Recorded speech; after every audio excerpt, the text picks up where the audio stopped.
আসসালামু আলাইকুম রহমতুল্লাহি ওয়াবারাকাতুহ। ফরজ ও ওয়াজিব দুইয়ের মধ্যে পার্থক্য কি? ফরজ এবং ওয়াজিব আপনার মৌলিক কোনো পার্থক্য নেই। ফরজ তরক করলেও কবিরা গুনাহ, ফরজ তরক করেও হারাম, ওয়াজিব তরক করলেও হারাম। তো পৃথিবীর অনেক ফকিরা আহলুল আলেমেরা ফরজ ওয়াজিব দুইটা ভাগ করেন নাই। মানে ওয়াজিবটা অনেক মাযহাবে ওয়াজিব নেই, সবগুলোই ফরজ। তো হানাফি মাযহাবে ওয়াজিব সাব্যস্ত করা হয়েছে।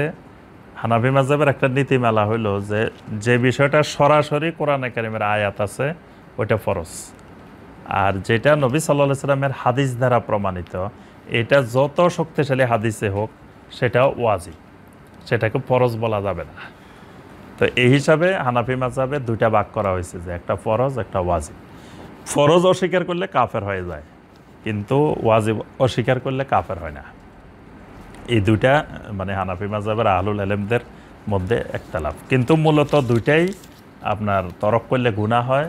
দুইটাই ফরজের মতোই, কিন্তু কোরআনের আয়াত না থাকার কারণে ওইটাকে তারা ফরজ বলেন নাই, ওয়াজিব বলছেন। এতটুকু পার্থক্য।